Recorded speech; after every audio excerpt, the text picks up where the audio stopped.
Hello, this is Steel-chan, and this is episode 2 of my Minecraft Survival Long Play Let's Play. And when I spawned in here, it was nighttime. We have a creeper, and I gotta check things out, so one moment and I will be with you. Oh, spider. Creeper. Let's take care of Spider first, although he's not gonna do anything. I could use the string in the practice. Got no string. Oh well, got practice. Let's see if we could deal with this creeper without causing any structural damage. Oh great, where'd he go? Is he in the pond? No. Is he over here? No. There's another pond in here.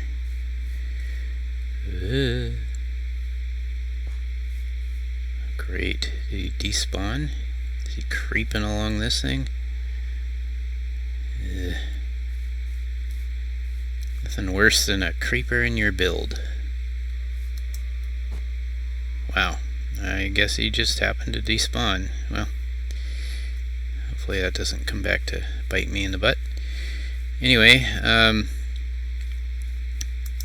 this episode I just wanted to introduce you all to my would-be famous early game build strategy. Since I like to inhabit villages, I don't have much in the way of... Who left the gate open? Oh, baby cows. Since I don't have much in the way of resources yet, and I don't like to just go resource gathering without a purpose, it's probably best if I went over here. I like to build what I call the Dirt Moat, which is basically just a 2-block tall dirt wall around the village. And basically what you do is you just start digging up a 1-block deep trench and stacking your dirt on your left. So you come along like this, dig, stack, you know, back and forth. Make sure it's at least 2 blocks tall, so nothing outside can get inside, unless you're a player, in which case you can make the jump and get right in. Similarly, on the other direction, I like to make sure that my villagers don't go wandering out. So I might just dig a block on the inside here to make it 2 blocks tall on that side as well. So you can't get in, you can't get out unless you know how to navigate the gate. But really all I do is I leave a gap on the north, south, east, and west side, so it's not impenetrable and mobs will clearly can just wander in here, but it keeps them pinned to certain directions, so I know where they can come from. And if I come up here and I look over there, now there's a gate there, but it used to be open, and I can look over here, I'd see the 2 places that I intentionally left open so that you could get in and out of the village, and you know, pretty easy to see if there's any mobs there. Obviously there are places in town that are not lit up enough to prevent mob spawning, so at some point I'll have to deal with that. So really that's all I was going to cover, because that's all I did in round 2. After I found this village and I chose this build here as my home where I'd go to bed, the next round was just all about surrounding the village with this wall. And you can see that the wall's already changed. It's not a dirt wall anymore. It's a andesite and diorite wall. And I believe that credit goes to, again, Lolbit, who built that lovely tower. And he just decided to participate by Excuse me while I dismiss this alarm. I don't have to hear that again. Anyway, decided to participate by building that wall. And actually, since Lolbit's one of my grandson's friends, I believe it's a she, so apologies there. When you don't meet people in person, you don't get a clear sense of their gender identity, you just don't know what to say. Any case, over there is my grandson who goes by the name foxythefox. I forget what it was. It was in the last video. Obviously a reference to Five Nights at Freddy's. He has a base set up in the side of the mountain over there. Maybe we'll take a walk over there just to kind of fill out this video. Well, let's start by going to Lolbit's tower. Oh no, actually let's save that. Let's go to that second. I've managed to make a little bit of a staircase here. Let's check out what this part of the village looks like and how it got generated. Oh, interesting. There's an actual cavern entrance here. Looks like it may have gotten filled in by the house that's up there with this kind of base. And if we move that house and restore this mountainside, we'll get back that cavern entrance. That'll be a convenient place to access some underground resources. So I think, yeah, we've got another one of these kind of houses, the lectern. I should move that one. And I was able to kind of make my way up here. I placed a couple of dirt blocks just so we could get up here. It's doing a bed and a chest. Got a sapling. You have some cats running around. And a lot of banners. Makes kind of a nice, I don't know what that's called, a veranda, and the way the banners move, it suggests that there's a light breeze blowing.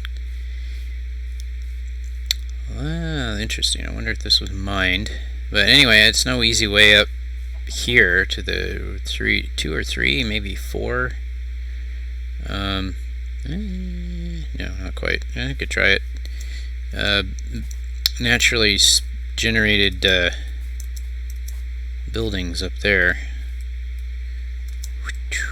Let's see. Yeah, I'm not gonna worry about it. Grab this wheat. I don't have much in the way of food. Let's replant. I will be getting around to making farms and such, but for the time being I don't have one. This farm obviously spawned right along the edge. Is quite incredible. So let's ride the water down.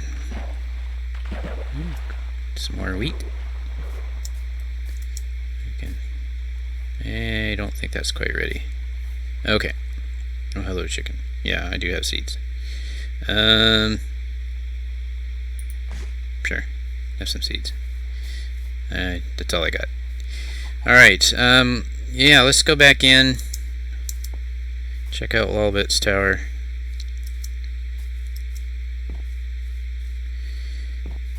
It's a very nice looking village on the outset. And as people have been, yeah, look at this, people have been building their own. It looks good too. Lolbit obviously tamed a cat. Hello, kitty. You have a crafting table, furnace. Boy, I'm still new to this. This is like the blast furnace, I believe, and boy, I don't know. I'll be learning.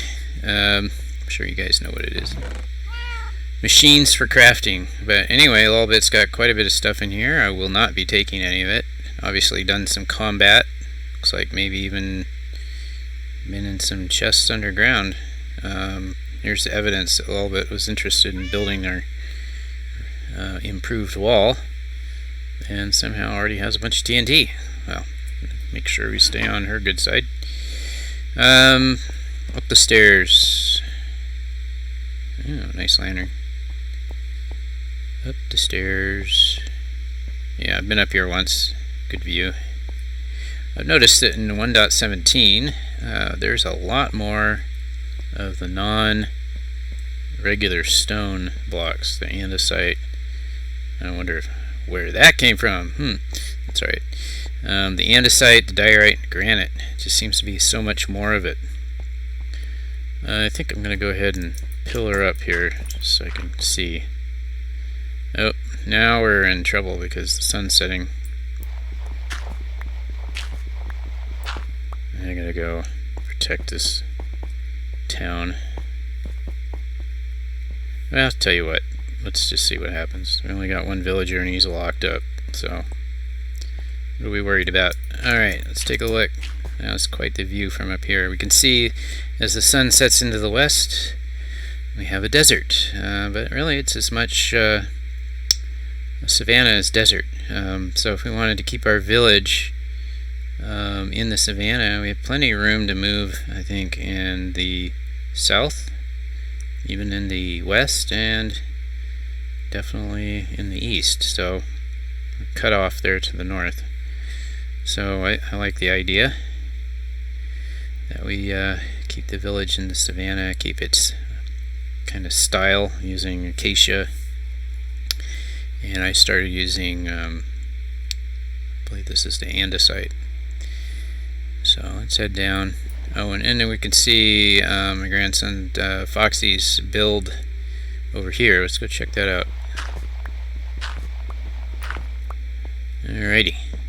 This is a good example of a base where you don't mess around. You get your crafting machines all put together and your storage, and you just put it all right in one spot.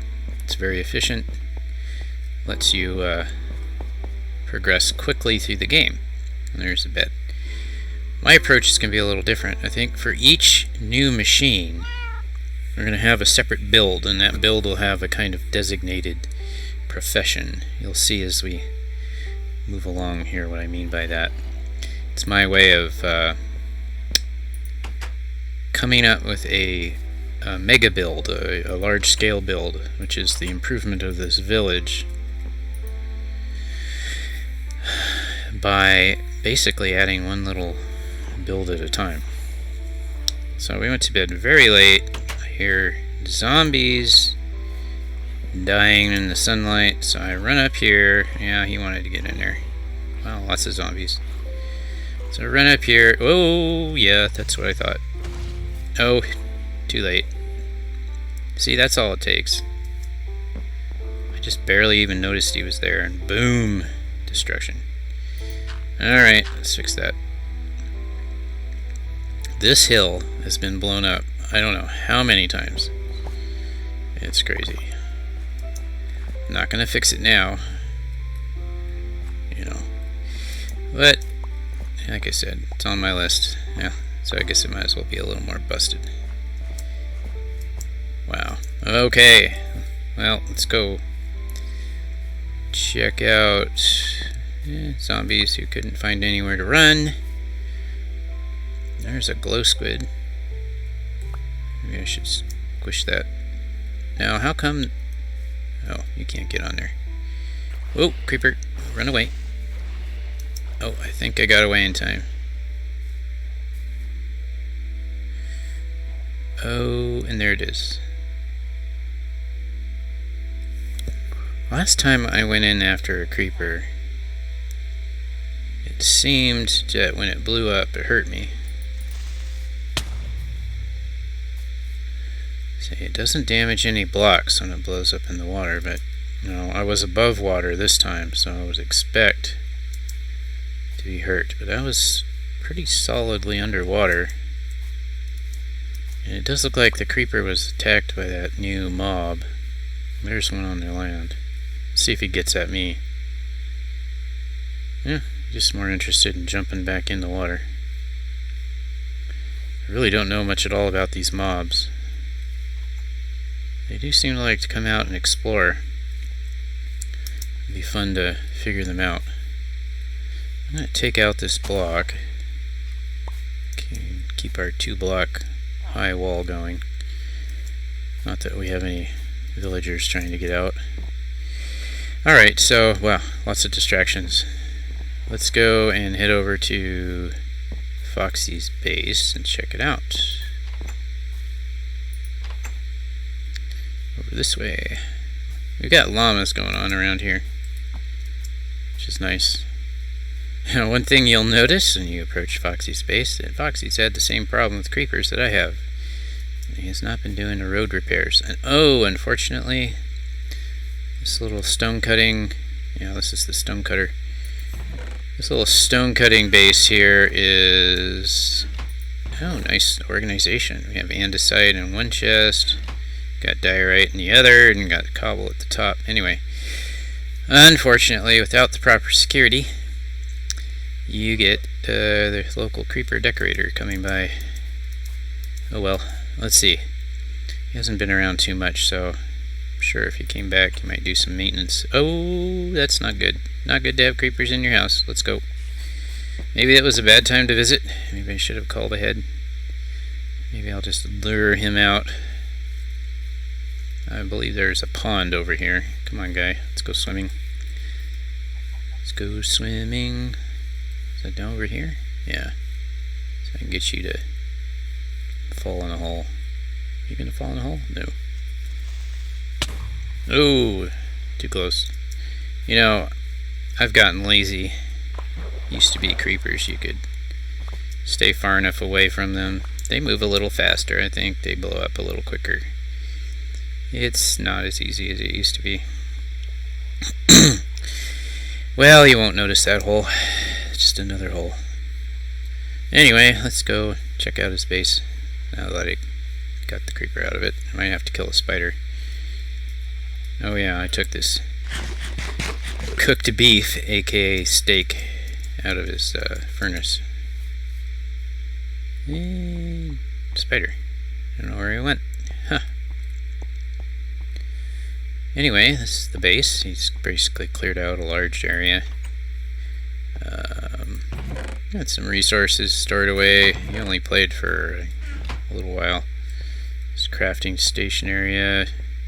Down here, Oh, back entrance. That's right. I like that. Always have 2 exits from your base. Alright, so anyway, this thing he showed me one day, I thought was very fine. Look at that view, kind of obscured by that ginormous oak tree, but yeah, you can get another great view of the village. You can see how it's walled off. That tower looks pretty imposing. I like it.